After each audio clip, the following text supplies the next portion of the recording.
कि ये परिस्थिति है कि हम लोग को पता ही नहीं है कि हम कौन सा जात है, किस कास्ट में आते हैं। बस उसके हिसाब से हम ओबीसी आ जाते हैं, कभी एससी हो जाते हैं, कभी ईबीसी आ जाते हैं। लेकिन सरकार की नज़र में जितनी संख्या हम लोगों की बताई गई है वो बहुत कमतर आंका गया है। हम लोग 20 लाख नहीं, समथिंग 80 लाख हैं पूरे बिहार में, और हम लोग प्रत्येक विधानसभा में हैं, प्रत्येक डिस्ट्रिक्ट के लोकसभा में हैं। तो ये ठीक नहीं है सरकार की तरफ से। इसीलिए हम लोग अपने वो तो जब हम लोग मैदान में उतरेंगे, गांधी मैदान जब आएंगे तो सरकार को पता चल जाएगा कि हमारी आबादी क्या है। पब्लिक मीडिया 24 में आपका स्वागत है। जी धन्यवाद आपका। हम दरभंगा आए थे, यहाँ पे आईपी गुप्ता जी का जो राष्ट्रीय अध्यक्ष है हमारे पान समाज का, उनका सम्मेलन था, हम लोग का रैली था। तो हम भागलपुर से आए यहाँ सुनने के लिए, समझने के लिए और समाज को जगाने के लिए। सर आईपी गुप्ता सर जो हैं बोलते हैं हर मंच पर मेरी संख्या 80 लाख है, लेकिन जनगणना बिहार सरकार के जनगणना के अनुसार उसमें तो 22 लाख आप लोग का जनसंख्या 22 लाख जनसंख्या है। क्या वो जो जनगणना हुआ था क्या वह सही है या गलत? देखिए जनगणना तो जो है वो सही है या गलत ये तो सरकार ही बता सकते हैं। चाहते एक पान समाज के एक छात्र हैं, आप क्या संदेश देना चाहते हैं?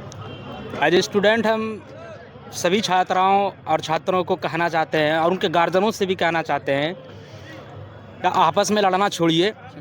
अब सरकार से हम लोगों की लड़ाई है, क्योंकि सरकार हम लोगों को बहुत पीछे तरह से जो खिलवाड़ सरकार कर रही है हमारे साथ, वो तो गलत है।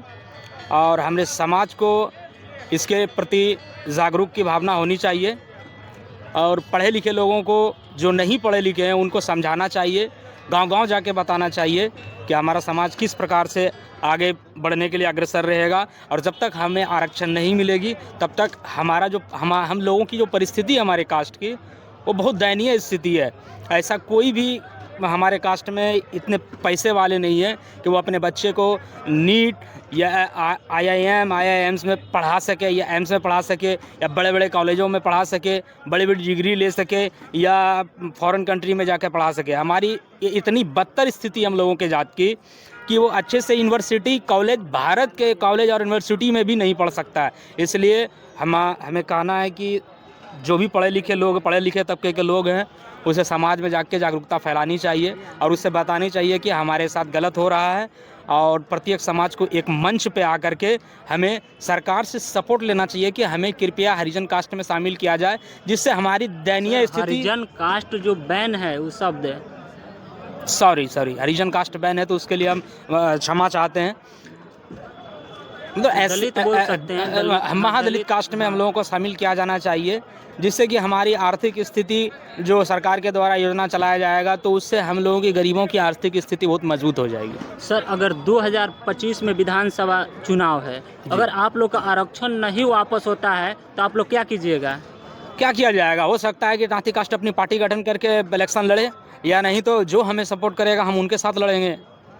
जो हमें नहीं करेगा सपोर्ट हम उसके साथ क्यों जाएंगे? जब हमारी आर्थिक स्थिति को सही सरकार नहीं कर पा रही है, वो सरकार मेरे लिए नहीं है। हमारे लिए तो वो सरकार होगा ना जो हमारी आर्थिक स्थिति को समझे।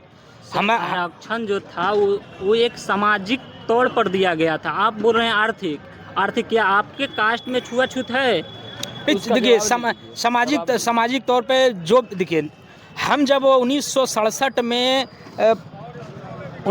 में जब हम लोग पान कास्ट थे, महादलित कास्ट थे, तो 1967 के बाद जो अनदेखा किया गया हम लोगों के साथ, वो जो नीतीश कुमार जी का हम धन्यवाद देना चाहते हैं हमारे सीएम साहब का कि वो हमें जागने का कुछ थोड़ा सा मौका दे दिया। और सर आप धन्यवाद दे रहे हैं, लेकिन रिव्यू पिटीशन में वो नहीं गए। ठीक है, लेकिन फिर भी हम हमारे समाज को जगाने के लिए उसको हम धन्यवाद दे रहे हैं, और फिर से उनको कह रहे हैं कि सर आप जगा तो चुके हैं, इस समाज को संभाल भी लीजिए, इसे संभाल भी लीजिए, नहीं तो इसकी स्थिति बहुत बदतर हो जाएगी, ये समाज खत्म हो जाएगा। छीना गया आरक्षण छीना गया, इसीलिए पूरे बिहार में आंदोलन जो है छेड़ा गया है अखिल भारतीय महासंघ पान की ओर से। जो हम लोग 2015 में आरक्षण दिया गया, हाई कोर्ट से हम जीतने का काम किए, सुप्रीम कोर्ट में गया। अगर नीतीश कुमार मेरा हितैषी होता, बीजेपी अगर हितैषी होता, बिहार में नीतीश कुमार जी डबल इंजन का सरकार में हैं, अगर हितैषी होते तो हमारा सरकार जो है आरक्षण जो है लोकसभा से पास हो करके 9वीं सूची में लाने का काम करते। नीतीश कुमार तो हमारा हितैषी सर है। आप 9वीं सूची में कर रहे हैं, नीतीश कुमार तो आपके जात के लिए रिव्यू पिटीशन दायर भी नहीं किया, आप बोल रहे हैं कि हमको 9वीं सूची में दायर किया जाए।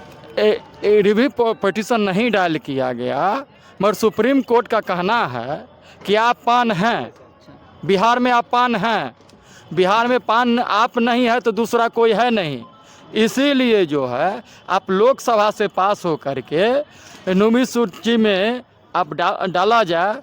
आप जो है आरक्षण, दुनिया की कोई ताकत नहीं है जो आपको हटाएगा, है ना। अन्यथा अगर वो वहाँ से लोकसभा अगर आपसे नहीं पारित किया जाता, आप नहीं पारित करता है सरकार, तो आप 9वीं सूची में डालने का काम नहीं करेंगे। अगर नहीं आपको कोई पार्टी आपको पान जाति के लिए एससी में दर्जा देने के लिए सपोर्ट नहीं करती है, तो बिहार में विधानसभा चुनाव है, तो आप लोग की क्या भूमिका रहेगी? मेरा भूमिका जो है, आईपी गुप्ता बोले हैं, हमारे राष्ट्रीय लीडर जो है, सोचने के लिए मजबूर किए हैं। अगर हम सोच लेंगे तो मेरा 80 लाख जो है संख्या बल बिहार में अपना राजनीतिक, अपना बिहार में झंडा गाड़ने के लिए किसी भी मुख्यमंत्री बनाने का काम पान समाज करता है, अखिल भारतीय पान करता है। हम एक कहना चाह रहे हैं, एक वोट से सरकार गिरता है और एक वोट से सरकार बनता है। जब 80 लाख हम हैं तो 75 गो सीट पर जो है हम विधानसभा जीत सकते हैं, 20 सीट पर जो है लोकसभा जीत सकते हैं। यही तो मौका है।